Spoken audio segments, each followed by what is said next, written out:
a la grabación y a la exposición de nuestras estudiantes. Adelante, Moniquita. Muy bien, tengan todos muy buenas tardes. Bienvenidos todos a la mesa número 2, denominado Currículo y Didáctica, en el marco de la exposición de investigación formativa y recursos pedagógicos innovadores. Desde ya todos tengan una calurosa bienvenida en el lugar en el que se encuentren. El día de hoy va a ser un día muy especial porque vamos a ver las investigaciones, bueno, en este caso los estados del arte de nuestras estudiantes. Winnie Farid Ramos Yuque, con los beneficios del enfoque sociocrítico en la formación del estudiante del nivel primario. La señorita Emma Stephanie Carvajal Guanay, sustento teórico de la etnomatemática en la educación básica regular, y la señorita Rosa María del Carmen Ludeña Bazán, con el estado del arte, la lectura y el desarrollo de la oralidad en la primera infancia. Las tres estudiantes pertenecen al 9º ciclo en la Facultad de Educación de la Pontificia Universidad Católica del Perú. Entonces vamos a dar pase a la señorita Emma Stephanie Carvajal Guanay para que pueda hacer la presentación, no sin antes recordarles que tiene 12 minutos para poder hacer esta presentación. Yo le voy a estar avisando cuando falten más o menos 3 minutos para que pueda concluir satisfactoriamente. Muchísimas gracias y adelante, señorita Carvajal. A ver.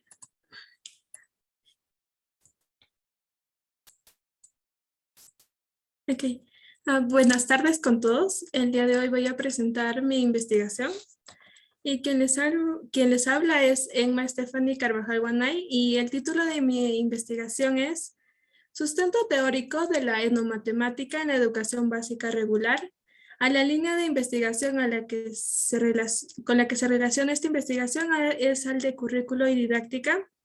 Y esta investigación se ha terminado de realizar el mes de junio de este año.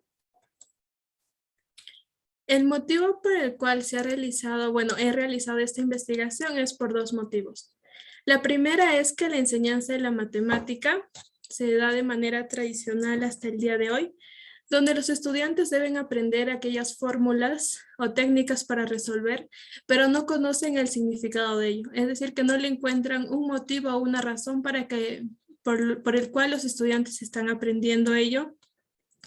Y el segundo es que en la enseñanza de la matemática se omite el aspecto cultural del estudiante, no se toma en consideración.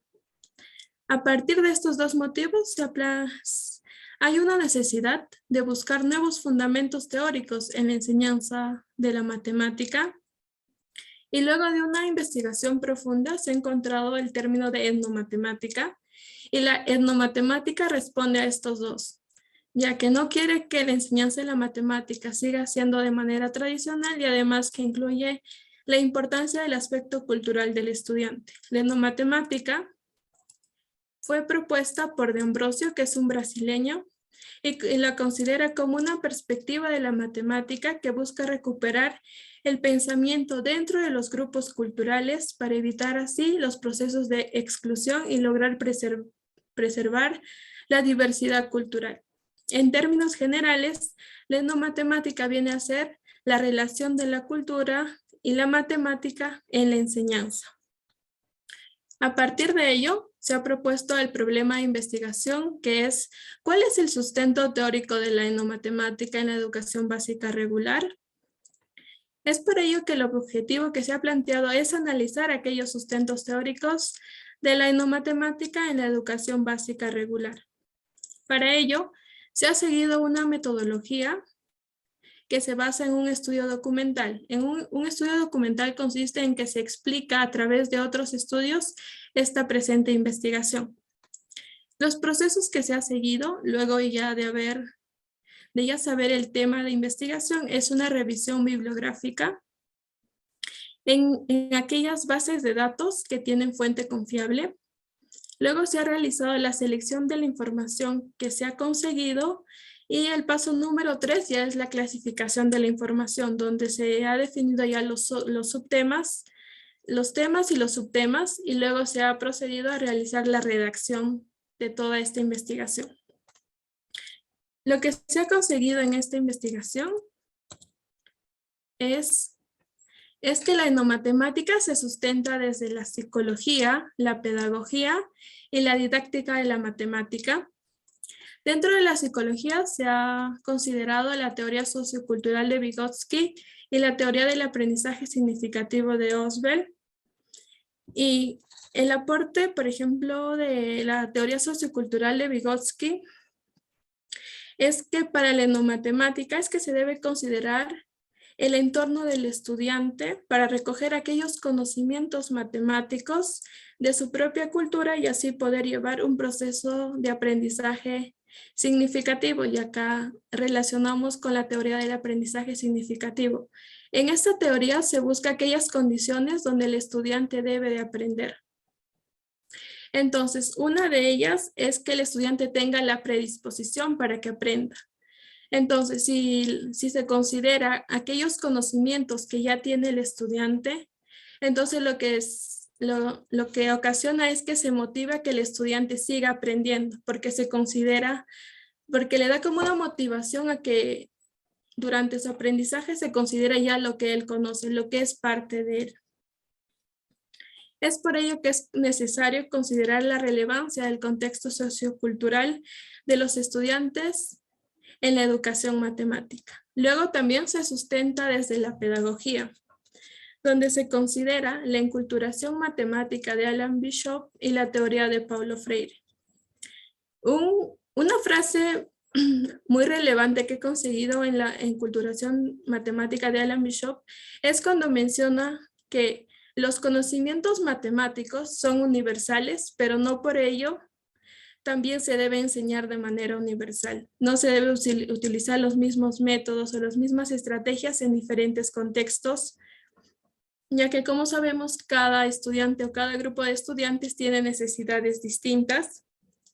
Y cuando ocurre ello, cuando por ejemplo se enseña mediante situaciones que no se relacionan con el contexto del estudiante, él le llama que el aprendizaje es impersonal. Y a partir de ello, lo que genera en el estudiante es que ese aprendizaje que él está obteniendo no sea significativo para él. Y ya luego, por ejemplo, de una semana, de unos días, este conocimiento también ya se va olvidando en el estudiante. Luego está la pedagogía de Paulo Freire, donde Paulo Freire menciona, por ejemplo, cuando ya lo relaciona con la etnomatemática en sí, menciona que hay una invasión cultural, ya que muchas veces el currículo no responde a aquellas necesidades de los grupos del grupo de estudiantes, ¿no? A quien se está enseñando. Es por ello que la etnomatemática propone eliminar esa desigualdad y ayuda así a preservar la diversidad de ese contexto donde se está enseñando. También menciona que debe haber un diálogo continuo tanto del educador y el educando para así favorecer el desarrollo del pensamiento crítico y también la confianza del estudiante, ya que no se quiere que una clase sea un monólogo, sino que haya un diálogo constante entre ambos, ¿no? Ya sea del educador y el educando, y como el educando ya asume una postura frente a ello, ya se desarrolla el pensamiento crítico. Luego, el tercer sustento es de la didáctica de la matemática, que se tiene a la teoría de las situaciones didácticas de Guy Brosseau y la educación realista de Hans Freudenthal. Ambos coinciden en que las situaciones que se les presente en la enseñanza de la matemática estén relacionadas con el contexto del estudiante.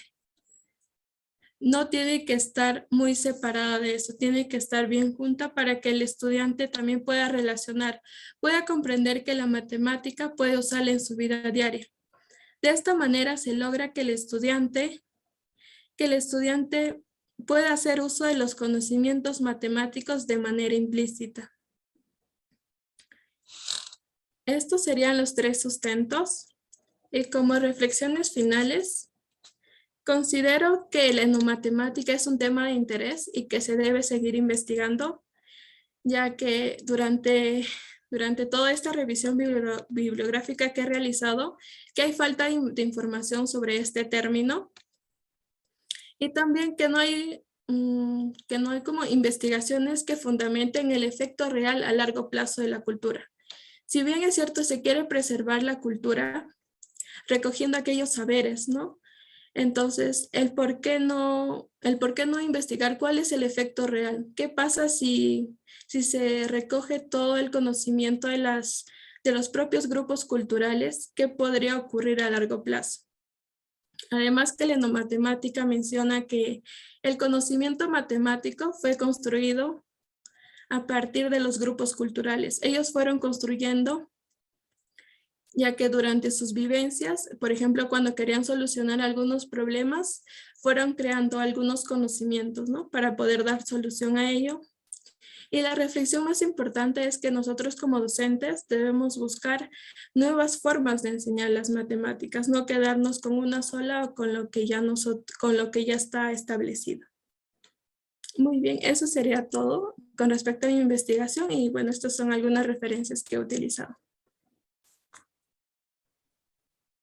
Muy bien. Muchas gracias, Emma Stephanie Carvajal Guanay, por la presentación.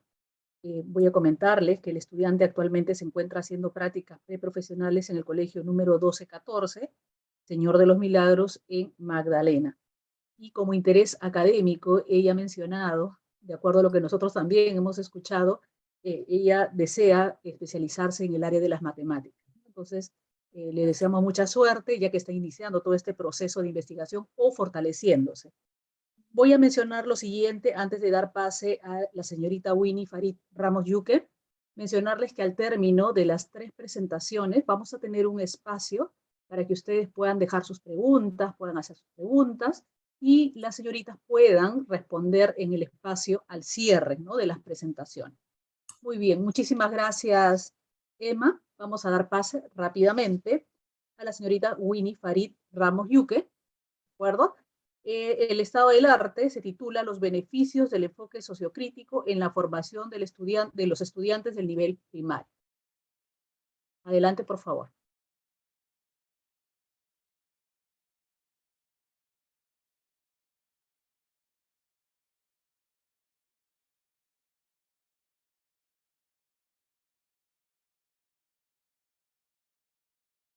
Winnie, ya te estamos viendo. Adelante. Sí, listo.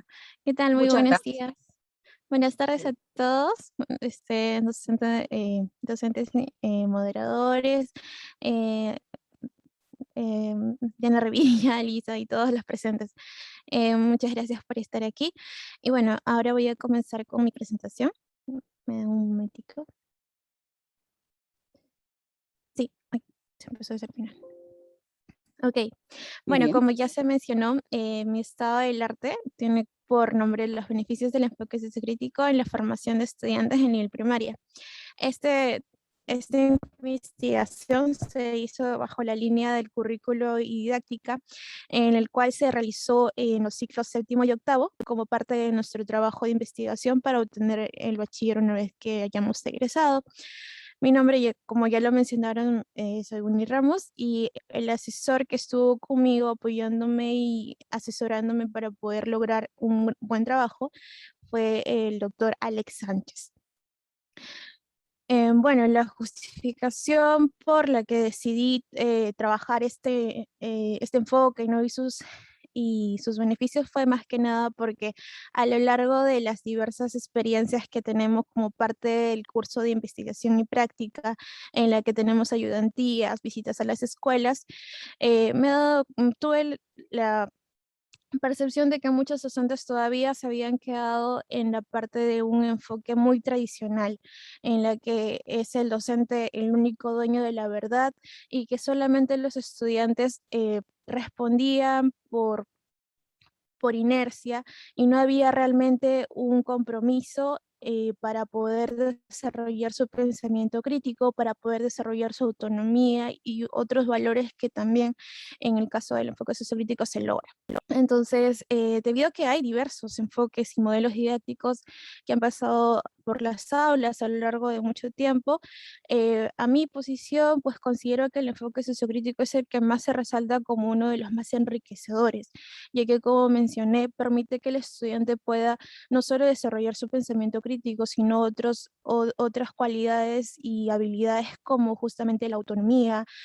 También permite que en las aulas pueda haber un mayor diálogo, en la que el docente deja de ser pues ese ente eh, que sabe todo, para poder ser el mediador más bien de este aprendizaje, ¿no?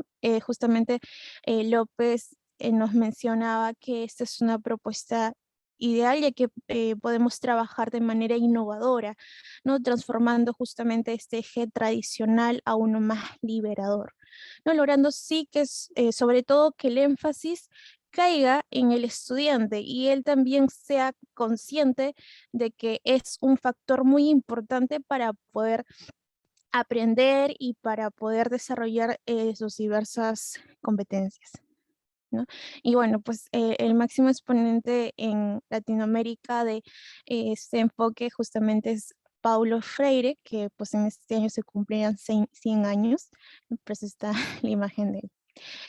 También mencionar que gracias a este enfoque, justamente los docentes pueden desarrollar diversas competencias que bajo un enfoque tradicional no se logra, como justamente lo que comentaba del rol activo, y que hay una comunicación, ya deja de ser una comunicación vertical de docente y estudiantes para hacer una comunicación más horizontal, ¿no? En la que hay una diversidad de diálogo, tanto entre estudiante con estudiante, como docente-estudiante, ya no hay como una jerarquía necesariamente, ¿no? Entonces, esto justamente permite que tanto los estudiantes aprendan del docente, como incluso el docente aprenda del estudiante. Por lo tanto, pues justamente la pregunta de investigación que se planteó para este trabajo fue cuáles son los beneficios del enfoque sociocrítico en la formación de los estudiantes del nivel primaria en los últimos 15 años. Justamente esta pregunta responde al objetivo general, que es describir los beneficios que nos brinda el enfoque sociocrítico, especialmente en el nivel primaria, que es la especialidad a la que estoy estudiando. Eh, bueno, a través de todo, como ya lo mencionó mi compañera Edma, ha sido todo un trabajo largo, ¿no? El cual primero evaluamos y analizamos las diversas fuentes. Una vez que ya hemos analizado las diversas fuentes, pues las tomamos para poder realizar la redacción de la misma.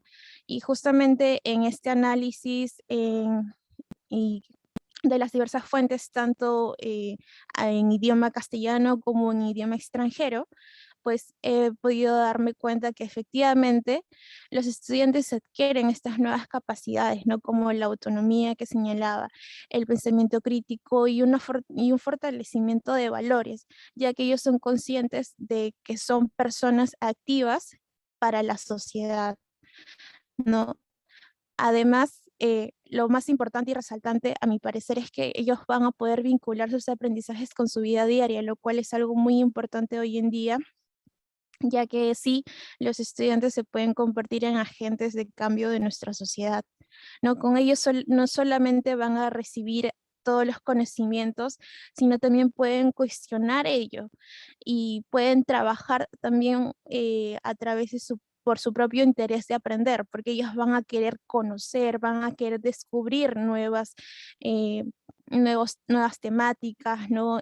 Van a cuestionar si realmente lo que me está diciendo el libro de texto es correcto, va a poder van a hacer en él un interés de quizás buscar otras fuentes, ¿no? Que puedan sustentar lo que realmente se le está enseñando, ¿no? Y sobre todo polemizar lo que sucede en su contexto y participar de una manera más activa en la sociedad, que es lo que últimamente necesitamos, ¿no? En nuestra realidad peruana, ¿no? Usualmente, pues justamente con estos problemas de la política y en la que solamente las personas no suelen involucrarse justamente porque consideran que su opinión no es importante o consideran que no van a poder lograr algo justamente porque han sido educados bajo un enfoque tradicional en el que se les ha dicho que solamente otras personas son las que tienen el conocimiento absoluto, ¿no? Entonces, justamente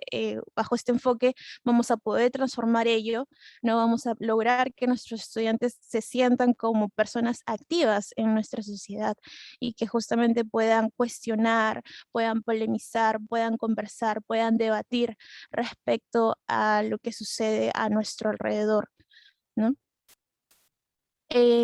Y bueno, también como mencionaba el título, no solamente pues esto en realidad es para todos, ¿no? No solamente para los estudiantes, sino también en los docentes, ¿no? Los docentes que trabajan bajo este enfoque les va a permitir convertirse ahora en mediadores del aprendizaje, ¿no? Y sentir que hay un trato fraterno de estudiante a docente. Además que, disculpen, además que pueden brindar los estudiantes pueden brindar sus propias opiniones y como lo comentaba, el diálogo horizontal se vuelve predominante, ¿no? Además, algo muy importante y muy interesante es que al pensar en sus estudiantes y cómo desarrollar su pensamiento crítico de los niños, justamente esto de alguna manera obliga a los docentes a que puedan desarrollar mejores planificaciones pensando justamente en cuáles serán las actividades retadoras, cuáles serán las nuevas aventuras, por así decirlo, en cuanto a las diversas temáticas en las diversas áreas curriculares, ¿no? Así pues, justamente los docentes van a poder esmerarse y poder mejorar su práctica docente, ¿no? Y bueno, a nivel de todo el proceso de enseñanza-aprendizaje, justamente a partir de este enfoque nacen nuevas estrategias como por ejemplo el aprendizaje basado en proyectos, que justamente en que los mismos estudiantes puedan trabajar bajo diversas áreas curriculares como una interdisciplinaridad, no interáreas, para que puedan resolver una problemática del contexto en el que están viviendo, ¿no? Entonces, mejora realmente, se vuelve algo más dinámico y bueno, pues finalmente considero que este enfoque mejora no solamente a los estudiantes, a los docentes, sino en realidad a todo el ambiente educativo, ¿no? Ya que hay un trabajo más fraterno, un trabajo más innovador, más dinámico, más activo y sobre todo que va a permitir que estos estudiantes a futuro se sientan parte de una sociedad, se sientan parte, como mencionaba, como agentes de cambio, ¿no? Y pues es muy importante, considero, para nosotros como estudiantes de educación, ya que tenemos que tomar esto en consideración en nuestra práctica docente. No podemos recaer nuevamente en modelos tradicionales, sino es necesario que busquemos lo mejor para nuestros futuros estudiantes, ¿no? Que se desarrollen pues plenamente, porque como ya muchos lo dicen, y es muy cierto, en nuestras manos está el futuro de nuestro país, entonces tenemos que direccionarlos para que puedan ver cómo ellos van a interactuar y van a mejorar nuestra sociedad. Eso sería todo, muchas gracias. Bien, muchas gracias, querida Winnie. Recordarles que ella se encuentra en el 9º ciclo, ¿no?, en la especialidad de educación primaria, y le agradecemos muchísimo por su presentación. Al igual, recordarles a nuestros asistentes, por favor, vayan formulando sus preguntas, que luego las vamos a ir recepcionando. Muchísimas gracias, Winnie Farid Ramos Yuque, y vamos a dar pase a nuestra tercera ponente. Nuestra tercera ponente es Rosa María del Carmen Ludeña Bazán, también es estudiante de la Facultad de Educación en la especialidad de Educación Inicial. Se encuentra en el 9º ciclo y el estado del arte que el día de hoy nos presenta se denomina la lectura y el desarrollo de la oralidad en la primera infancia. Adelante, Rosa María. Muchas gracias. Quisiera confirmar si me escuchan bien. Perfecto. Gracias. Buenas tardes, mi nombre es Rosa María Ludeña y para mí es muy grato poder presentarles hoy mi trabajo de investigación para poder obtener el grado de bachiller en educación, el cual se titula Estado del arte, la lectura y el desarrollo de la oralidad en la primera infancia, y trata sobre el tema de estudio de la lectura, los libros infantiles y el desarrollo de las competencias de oralidad en la primera infancia, ¿no? Este también se inscribe en una línea de investigación, currículo y didáctica de la Facultad de Educación de nuestra casa de estudio, y la elaboración de trabajo de investigación se realizó en el marco de los cursos de investigación y práctica 7 y 8 a cargo de las docentes Carmen Sandoval y Edith Soria. El presente estado del arte aborda sobre los temas, como ya los he mencionado, de la lectura y el desarrollo de la oralidad en la primera infancia. Y es porque estudiar estos temas es de vital importancia para el desarrollo integral de niño, puesto que lo acerca a un mundo letrado, le permite la interacción y la exploración entre el lector, el niño y el libro, y este libro infantil, ¿no? Todo lo cual va a facilitar un andamiaje para el desarrollo de la oralidad y por ende el desarrollo del lenguaje. Por lo que es necesario fomentar desde las primeras edades y en la educación inicial sobre todo, el uso constante de las prácticas sociales de la oralidad y la lectura, ¿no? Incidiendo en el desarrollo de la comprensión y expresión oral del niño, así también como posibilitar dar una posibilidad de aprendizaje que brinda la lectura en voz alta y la interpretación de las ilustraciones dentro de los libros infantiles, ¿no? También la motivación que yo tuve y mi interés sobre estos temas surge haber llevado los cursos de formación, desarrollo de la comunicación integral y literatura infantil y dramatización durante mi formación docente, pues me han permitido vivenciar experiencias e incrementar las competencias comunicativas, capacidades y habilidades que han sido enriquecedoras para el desenvolvimiento en mis prácticas pedagógicas y ahora en la práctica profesional. Y de esta manera, el aprendizaje que he recibido en estos cursos me ha generado en mi persona una práctica investigativa, la búsqueda y la planificación también para poder crear proyectos vinculados a la literatura y a la oralidad, y a su vez seguir implementando, ¿no? estos proyectos a través de los proyectos de RCU que he tenido a cargo. Por esto, el problema de investigación se formula en dos preguntas: ¿cuál es la relación de la lectura en voz alta de los libros infantiles y el desarrollo de las competencias de oralidad durante la primera infancia? ¿Y qué dicen los autores sobre los beneficios de los libros infantiles y la competencia de oralidad durante la primera infancia? Que será respondido dentro del objetivo general, que es analizar los beneficios de la lectura de los libros infantiles en el desarrollo de las competencias de oralidad durante la primera infancia. El estado del arte tiene una metodología de investigación documental, tal como lo señala el autor Ferreira, que este es un conjunto de información que ordena, integra y analiza periódicamente las diversas perspectivas que se identifican dentro de alguna línea de investigación, en este caso currículo y didáctica.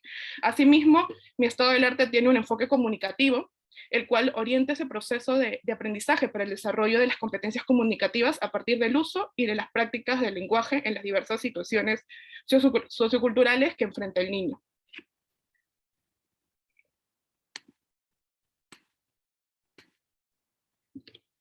Mi estado del arte está estructurado en tres apartados relevantes, se podría decir, que van respondiendo en el camino el objetivo general de la investigación, los cuales como primer apartado tengo libros para la primera infancia, porque es importante leerles a los niños en esta etapa de su vida. Como segundo apartado tengo las competencias y la oralidad en la primera infancia, y terminando con la relación de los libros infantiles y la oralidad. En relación al primer apartado, voy a iniciar siempre con un interrogante, y ese es interrogante que se me planteó desde los cursos brindados en la facultad, ¿no? Que existen textos únicamente dirigidos para niños, el cual me lleva a una revisión bibliográfica de la literatura infantil, ¿no? Y para poder dar respuesta a este interrogante, me apoyé en Reyes, ¿no? En Reyes, donde me menciona que la lectura es ese suceso que tiene un inicio en los primeros años de vida de los niños, ¿no? Cuando ellos tienen esa oportunidad de poder interactuar con un libro, y los lectores más pequeños también deben contar con esos textos de su interés propio, que puedan contribuir a su desarrollo afectivo, socioemocional, cognitivo, estético y comunicativo, ¿no? También ahondé un poco lo que es el término de la literatura infantil, ¿no? Donde se gesta para dar respuesta a ese interés de la infancia por la literatura, pues se refiere a esos textos literarios que se refugian a lo artístico, a lo creativo y a lo estético, ¿no? Principalmente dirigido a este público infantil, tanto como lo enseñara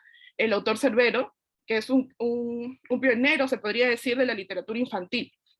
¿no? Y también voy a ahondar en este apartado sobre el propósito que tiene la literatura infantil de ser un aprendizaje ligado al placer por la lectura y busque ese acercamiento que los niños tengan en ella, no de una manera forzada ni expuesta por los adultos, ¿no? Que a veces es lo que visualizamos en los contextos actuales. De ahí también voy a responder a una interrogante, que por qué es importante leerles a los niños en esta etapa de su vida, ¿no? Y para poder responder a este interrogante recurrí a Mejía,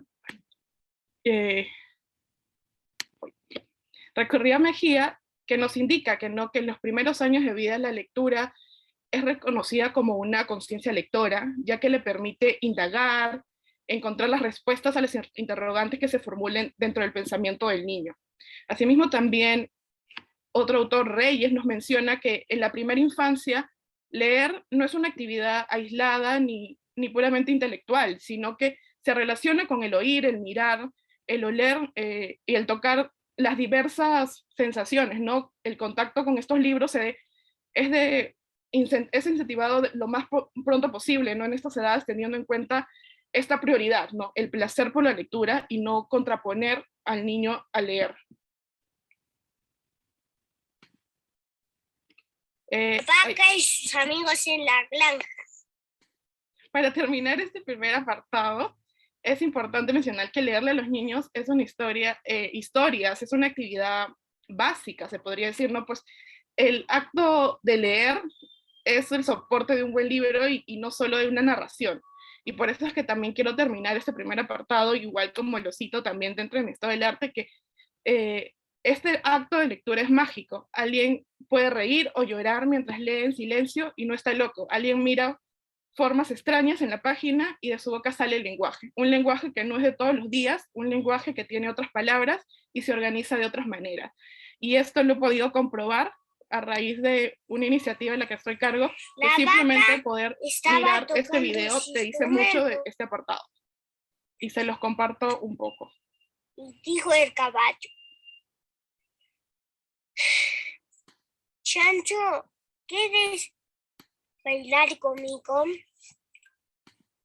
Y dijo el chancho que sí. Y dijo la vaca: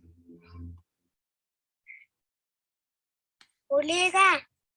En este video es donde este acto de lectura es algo mágico. El niño no sabe leer, no reconoce aún lo que está escrito, pero a través de esas imágenes y el placer que lo acerca a la lectura a través de este libro infantil, hace esta práctica social de la lectura, ¿no? Y a pesar, en este video me lleva mucho a centrarme en este apartado porque el libro inclusive era en otro idioma. Y cómo el niño, en tener ese placer por la lectura, lo acerca a que abra su imaginación, todo lo que está en el entorno para que él pueda describir y a través de esas imágenes pueda hacer la lectura, ¿no? Ahora, para iniciar mi segundo apartado, siempre me he apoyado en un autor que es Balaguer y Fuentes, que me menciona, ¿no?, esta referencia a la competencia oral, a estas competencias de la oralidad, que es uno de esos instrumentos más importantes dentro de la primera infancia, ¿no?, para el desarrollo de tanto de los componentes expresivo como comprensivo. Y asimismo señala que esta oralidad se postula como elemento fundamental de la transición hacia la escritura, teniendo en cuenta las posibilidades y la contribución para el desarrollo tanto individual y social del niño, ¿no? Entonces, la comunicación oral nos quiere decir que esto constituye un modelo de interacción social y de lenguaje que va a permitir que los niños puedan aprender de manera inductiva, ¿no? Resalté en esta parte también de mi apartado del estado del arte la importancia que tiene la competencia oral en el aprendizaje y sobre todo en la construcción del pensamiento del niño, ¿no? Esta comprensión que es algo complejo en el sistema donde se relacionan estas destrezas con los significados, tanto como nos menciona Walder, que es un autor, que esta comprensión oral en los primeros años de la vida del niño es la clave para su inserción al mundo lector, es decir, le va a permitir comprender el texto oral y a su vez poder expresar lo comprendido. Bueno, en la parte de la comprensión oral también, más o menos voy a ir mencionando cómo esto ofrece las condiciones adecuadas, ¿no?, para el logro del lenguaje y el desarrollo de otras habilidades lingüísticas, ¿no? Por lo tanto, esto que es vital y necesario, no solo como una habilidad de lenguaje receptivo, sino también como una herramienta necesaria para el desarrollo de las capacidades de lenguaje hablado, ¿no? También otro de los autores, como es Mahler y Meyer, nos mencionan que dentro de la primera infancia está comprendido como un segundo periodo de desarrollo infantil, el cual lo denomina preoperacional, ¿no? Y es aquí donde el niño va a alcanzar ese lenguaje en un aumento en el cual va a iniciar a emplear las palabras de manera representacional, dando el uso para referirse a eventos o aún no vivencias o experiencias directas, ¿no? Como hemos visto también en el video anterior. Es donde los niños van a vivenciar y experimentar el lenguaje oral en un ambiente familiar, cotidiano, ¿no? Donde van a comunicar sus necesidades, sus sentimientos con diversos tipos de lenguaje para poder darse a entender y entender a los demás, ¿no? Y el lenguaje es esa herramienta clave de comunicación para poder compartir el mundo interno del niño a través de experiencias, gustos, ideas, pensamientos. Igual también el lenguaje expresivo. El lenguaje expresivo es este acto comunicativo entre la persona, inclusive antes de que los niños pronuncien sus propias palabras, ¿no? El lenguaje expresivo se evidencia desde el nacimiento de un niño, a través del llanto, del balbuceo. Entonces va a ir evolucionando progresivamente según el niño va a ir creciendo también. Entonces es por eso que este lenguaje expresivo permite este vínculo del niño con su cuidador en los primeros años a través de esta lectura. Y es así como la oralidad en la primera infancia garantiza la adquisición de su lengua materna y a su vez permite comunicar a los demás de una manera oral. También voy a hablar y enfatizar un poco el rol del docente, ¿no? Los docentes de inicial, tal como lo dice el Ministerio de Educación, le corresponde desarrollar estas competencias que promueven la oralidad, permitiendo gradualmente la presencia de registros familiares más coloquiales hasta las puestas en prácticas orales más profundizadas dentro de la escuela, a través de estrategias que van a interactuar y hacen que el niño participe con el adulto a través de un diálogo, conversaciones, y puedan intercambiar ideas a través sobre lo que escuchan, sienten, piensan, quieren, y puedan ellos transmitirlo, lo que están comprendiendo. Entonces, aquí juega un rol muy importante el docente dentro de las escuelas para poder potenciar lo que es la comprensión y la expresión, las competencias de oralidad, mejor dicho, de nuestros niños. Como tercer apartado y último, luego de constatar estas nociones literarias, ¿no? De los libros infantiles, su importancia, y así como la importancia del desarrollo de las competencias de la oralidad, tanto la comprensión como la expresión oral, aquí voy a hablar un poco más presentando este apartado donde vinculan el libro infantil ahora sí con la oralidad, ¿no? La importancia de la oralidad dentro de la primera infancia, cómo existe este vínculo, un vínculo entre estos dos puntos, ¿no? Que es el libro infantil y las competencias orales, y cuáles son los beneficios que trae consigo los beneficios de la oralidad dentro de la primera infancia, ¿no? También nos menciona aquí diversos autores, ¿no? Que esta inserción del libro infantil en la primera infancia para desarrollar el lenguaje oral fomenta un interés dentro del desarrollo de aprendizaje de los niños, ¿no? ¿Esto qué quiere decir, no? Favorece ese proceso de aprendizaje del niño desde su propio interés. Y de esta manera va a ir logrando un desarrollo de sus habilidades comunicativas y orales. Entonces, los libros infantiles permiten, ¿no? Permiten que los niños estén directamente vinculados a lo que realizan a través del juego, al que el niño invente un mundo. Los niños a través de estos libros infantiles juegan un papel muy importante, ¿no? En la invención de este mundo real y mundo también imaginario que ellos crean. También otros autores nos mencionan, ¿no? que este impacto de los libros infantiles promueven que los niños desarrollen tanto la comprensión y la expresión oral, ¿no? Desde una práctica que promueve la elaboración de preguntas, de inferencias, argumentos, y que ellos puedan desenvolverse desde su propio conocimiento a través del lenguaje oral y también de un lenguaje en un futuro escrito, ¿no? Desarrollando diversas actividades en momentos de intercambio lector, ¿no? Entre el docente y los niños, entre su cuidador y el niño, entre el adulto y el niño. También diversos autores nos mencionan que los libros infantiles son ese principal motivo que justifica la importancia de leer en un vocabulario que se adquiere, ¿no? Que va a ir adquiriendo y que no va a incurrir contra diferentes de la literatura, ¿no? Puesto que los niños aprenden las palabras, los sinónimos, metáforas, inclusive, y la construcción sintáctica inusual, gracias a que el lenguaje que va construyendo a través de sus historias, lo va a ir potenciando a lo largo de su vida. Y para terminar, quiero centrarme en esta pequeña reflexión, ¿no? Que la literatura infantil, a pesar de todos los beneficios que tiene, trae consigo grandes beneficios en el desarrollo integral del niño, ¿no? Que a través de la necesidad de experiencias que le permiten alcanzar una variedad de estrategias, de herramientas, va acompañado, que es fundamental, de un adulto, sea docente, cuidador, padre de familia. Este forma un vínculo seguro que le ofrece oportunidades para el desarrollo de su comprensión y expresión oral a través de los libros infantiles.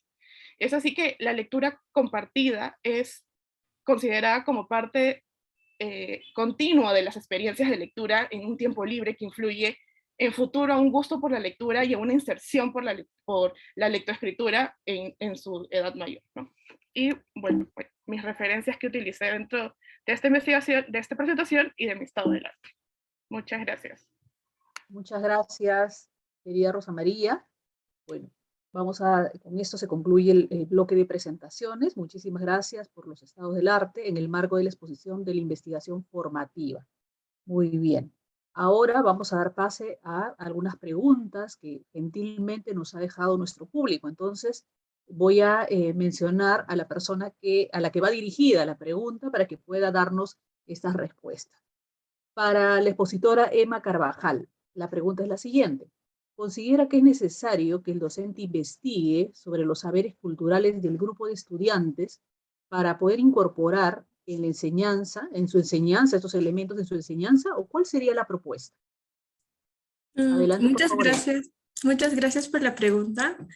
Bueno, si se hace desde un enfoque donde se debe incluir el aspecto cultural del estudiante, es necesario investigar sobre la cultura propia del estudiante o sobre ese grupo al que se va a enseñar, porque si nosotros no conocemos, por ejemplo, la cultura del estudiante o los saberes del estudiante o los saberes que tiene su propia familia, ¿cómo podríamos nosotros enseñar? Sería algo utópico si nosotros llevaríamos esta propuesta de etnomatemática a las aulas, ¿no?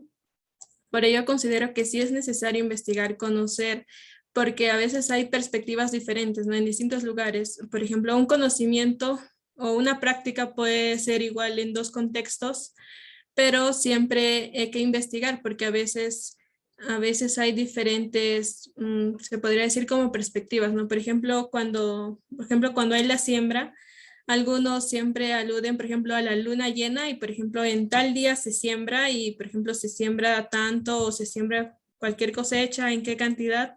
Pero en otros lugares consideran, por ejemplo, por ejemplo, cuando se hace la luna llena, en la luna llena no se siembra, sino se siembra después. Entonces, conocer aspectos así chiquitos de, por ejemplo, en donde se enseña es muy necesario. Muy bien, muchas gracias. Muchas gracias por tu participación, Emma. Vamos a dar paso a la segunda pregunta y está dirigida para la señorita Winnie Ramos. Una pregunta más bien de opinión. ¿Qué opinas de la formación que recibes en tu facultad? ¿Te están preparando en este enfoque formativo, ¿no? ¿Algunas recomendaciones de repente para la investigación? Adelante, Winnie. Sí, muchas gracias también por la pregunta. Bueno, efectivamente, yo siempre he considerado que soy muy afortunada al estudiar en la Facultad de Educación de esta universidad, ya que los docentes nos enseñan realmente bajo este enfoque, justamente para nosotros poder replicarlo una vez que nosotros lleguemos al aula, ¿no? Tenemos diversos cursos, como por ejemplo los cursos de didáctica, en los que ahí nos enseñan diversas estrategias para poder llegar a este enfoque. Además, también los cursos de investigación y práctica educativa que nos acompaña durante toda la carrera realmente ayuda a que los estudiantes se sientan preparados, ¿no? Para poder realizar continuamente investigación, para que puedan, como mencionaba, cuestionarse, ¿no? Los docentes realmente te dan esa apertura para poder, en el aula, en la clase, realmente, usualmente son diálogos, ¿no? Obviamente nos enseñan, nos dan la teoría, ¿no? Las diversas estrategias, pero realmente es un diálogo el que tenemos porque toman en cuenta nuestras opiniones, ya que usualmente venimos de diversos contextos.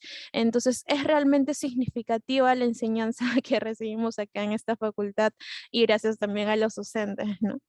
Eso sería todo. Gracias. Muchas gracias, muchísimas gracias. Es alentador escucharte, ¿no? Lo que mencionas. Bien, ahora para Rosa María Ludeña tenemos 2 preguntas. Vamos a lanzar una y luego la siguiente. Nos preguntan, ¿cuáles son las experiencias afectivas y comunicativas que se les brinda a los niños en las primeras lecturas? Ya. ¿Me podrías repartir la pregunta? Te escuché entrecortado lo último. Por supuesto. ¿Cuáles son las experiencias afectivas y comunicativas que se le brinda a los niños en las primeras lecturas? Ya. Creo que las experiencias vienen no solo desde las escuelas, sino desde la casa. A un niño se les lee desde la barriga. Entonces, esas experiencias desde la barriga, en escuchar a la madre, al adulto que puede estar en casa, leerle, cantarle, hacerles nanas, van a incentivar al niño a que pueda ir fomentando este placer, no lector, pero sí un acercamiento a este mundo, se podría decir, a este mundo, a esta práctica social que va a ir fomentándose en sus primeros años de vida, en la inserción a la escuela, ¿no? A veces dicen que cuando más nos leen de niños, más tenemos ese gusto por la lectura mientras van creciendo, pero también existe que no nos han leído de niños o no les han leído de niños y el tener simplemente un primer contacto con un libro infantil en esta primera etapa, tanto en el colegio o en casa, o tal vez alguien nos regale un cuento, los cuentos infantiles, hace que este acercamiento, esta experiencia para el niño de escuchar, leer y luego expresar, ¿no? Ahí está el componente de la oralidad, expresar y comprender lo que ha escuchado y transmitirlo, para el niño es esa experiencia mágica de yo también sé leer ahorita, a través de imágenes y no solo de lo escrito. Muy bien, muchas gracias. La segunda pregunta que te hace, y así muy puntual, es precisamente por qué la lectura en voz alta desarrolla esta oralidad en los niños menores de 6 años. Esta práctica social, como ya justo le he estado respondiendo un poco en la primera pregunta, de la lectura en voz alta, es esta experiencia, este acercamiento de la voz, sobre todo de esta voz de que el niño en las primeras edades va a ir escuchando y va a poder ir acercándose a poder tener ese placer hacia la lectura, ¿no? A través de estas experiencias, estas prácticas sociales que pueden realizarse, ¿no? Tanto en el hogar, que un adulto te lea todas las noches los cuentos, poesía, te narra, entonces va que la importancia de a través de la lectura en voz alta, esa voz que acompaña un texto escrito para el niño es muy significativo, porque va a poder imaginar, desarrollar tanto sus habilidades cognitivas, la imaginación, sobre todo el niño, en poder llevar más allá del mundo exterior, ese mundo fantástico que trae consigo la literatura infantil a través de esta práctica social. Entonces, creo que la importancia de fomentar una práctica social, que es como la lectura en voz alta en las primeras edades de los niños, es una experiencia que va a poder, una experiencia muy significativa en el niño, ya que va a ir incentivándolo a este placer literario, y no solo que va a llegar a un posterior a que el niño, wow, sí lee rápido, sino que a que puede ir desarrollando tanto sus competencias orales, desarrollando su lenguaje y sobre todo más en un futuro poder enfrentarse al mundo exterior que lo rodea. Muchas gracias, Rosa María. Entonces vamos a dar pase a una pregunta internacional. Nos saludan desde Colombia, le reiteramos el saludo también a ustedes, ahí en Colombia, y la pregunta es para Emma Carvajal, y nos preguntan, ¿cómo cree usted que se puede relacionar la etnomatemática con el currículum escolar de matemática? Buenas tardes, gracias por la pregunta. Bueno, la etnomatemática en sí plantea hacer un nuevo currículo porque porque en sí la etnomatemática se puede considerar como una perspectiva, como también como una investigación o como algo, un cambio así como muy radical para el currículo, porque la etnomatemática menciona, ¿no? ¿Por qué seguir enseñando a nuestros estudiantes conocimientos del occidente si nosotros tenemos una cultura muy rica y desde ahí podemos partir para enseñar matemáticas? Es por ello que algunos autores mencionaban para realizar este nuevo currículo, y como es muy trabajoso también realizar todo un nuevo currículo, entonces se podría empezar por acciones pequeñas, ¿no?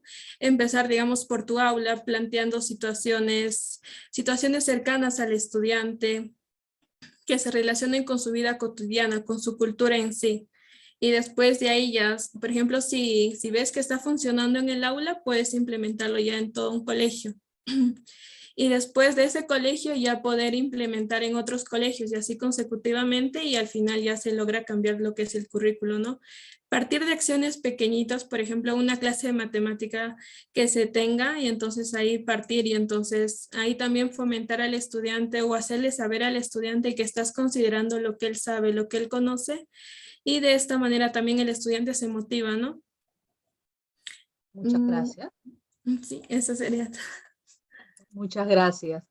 Ok, entonces vamos a darle pase a Winnie Ramos también con una pregunta, ¿no? Nos dicen, ¿por qué consideras que el enfoque sociocrítico sería el más pertinente en la educación primaria peruana? Adelante, Winnie.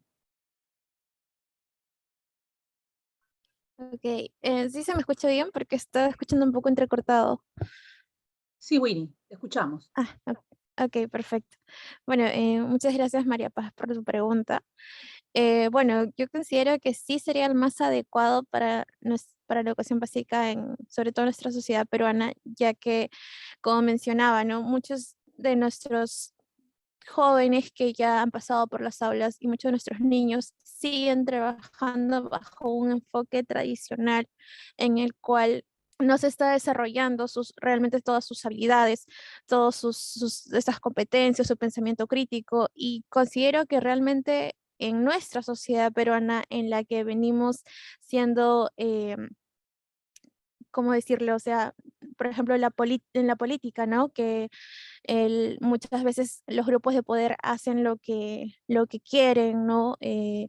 Entonces lo hacen porque saben que las personas no van a decir nada justamente porque han sido pues educadas para siempre quedarse calladas, para no razonar por sí mismas, para no cuestionar esta realidad, ¿no?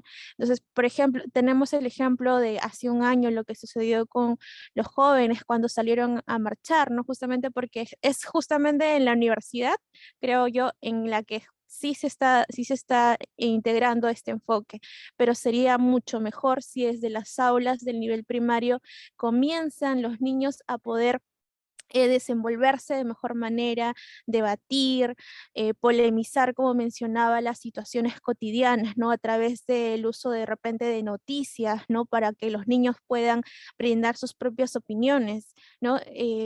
Como experiencia personal, hace un año aproximadamente trabajé en un trabajo que me dejaron en didáctica de la identidad de la historia, ¿no? En la que hicimos un debate con los niños sobre si ellos deberían tener opinión en diversos asuntos públicos, y realmente las respuestas que me daban eran muy interesantes, eran muy concretas, ¿no? Porque usualmente se piensa que los niños no te van a dar ideas sueltas o no realmente no están preparados, pero sí, si tú les brindas las herramientas necesarias, los niños realmente pueden desenvolverse de una mejor manera, ¿no? Entonces, en una realidad en la que estamos constantemente eh,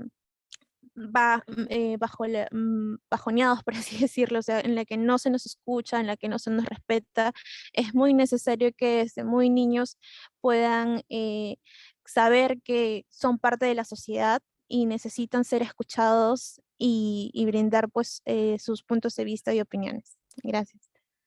Muchísimas gracias. Entonces, para ya dar conclusión, queremos agradecer a Winnie Farid Ramos Yuque, a Emma Stephanie Carvajal Guanay, a Rosa María del Carmen Ludeña Bazán, estudiantes del 9º ciclo de la Facultad de Educación. Estamos muy contentas, las docentes y las autoridades, por la presentación que han hecho el día de hoy. Permítame cerrar con algunas conclusiones que me he tomado un poco la libertad de enfatizar algunos aspectos que ustedes muy bien han resaltado. Existe un interés particular por recoger aspectos medulares de nuestro contexto. Nuestras tres ponentes lo han destacado. Han destacado, por ejemplo, qué es lo significativo, y lo significativo tiene que ver con lo cercano, con lo cotidiano, con lo que el estudiante, el niño, puede tocar, puede palpar, puede relacionarse de manera directa. Otro punto, en el caso del estado del arte, la etnomatemática, recoge precisamente estos elementos culturales, precisamente para darle valor y fomentar esta identidad cultural de la que tanto aspiramos todos los peruanos. En el tercer punto, este enfoque sociocrítico, que muy bien lo ha presentado nuestro estudiante, habla precisamente de hacerle frente a algunas prácticas de enseñanza en donde el estudiante no tiene mayor participación, en donde no se escucha la voz del estudiante, sino que a través de un enfoque sociocrítico se le da parte, se provoca el pensamiento crítico de cada uno de ellos, y a lo mejor hay algunas ideas innovadoras, creativas, que se pueden tomar como referencia para la resolución de alguna situación problemática en el contexto. Un cuarto punto tiene que ver con el el desarrollo de la oralidad. Importante, ¿no? Trabajar con los niños pequeños, y precisamente estas propuestas, según lo que han manifestado, han nacido precisamente en el marco del voluntariado, en el marco del acercamiento a las realidades de las diferentes comunidades educativas, dentro del marco de la responsabilidad social universitaria, como muy bien lo presentó Rosa María, ¿no? Y nos dice que precisamente se habla de esta necesidad de inserción, ¿no?, del niño, precisamente a través del cuento, a través de la literatura infantil, imaginar, crear un mundo, acercarle este mundo, y que solamente no recae en los docentes, sino que a través de repente de los mismos familiares, la madre, el padre, también pueden acercar a este mundo imaginario para el niño, y por lo tanto poder fomentar su comprensión y la expresión oral. Desde ya, felicitar nuevamente a las estudiantes, motivar a los demás que están ahorita como público asistente a que puedan continuar con las investigaciones en el marco de la investigación formativa que lleva a cabo nuestra facultad. Saludos cordiales también a los que nos ven fuera del país y al interior del país. Un abrazo fraterno. Muchas gracias por haber participado en esta mesa 2, y los abrazamos mucho. Cuídense mucho, y con esto damos por concluido el trabajo de la mesa 2. Muchas gracias.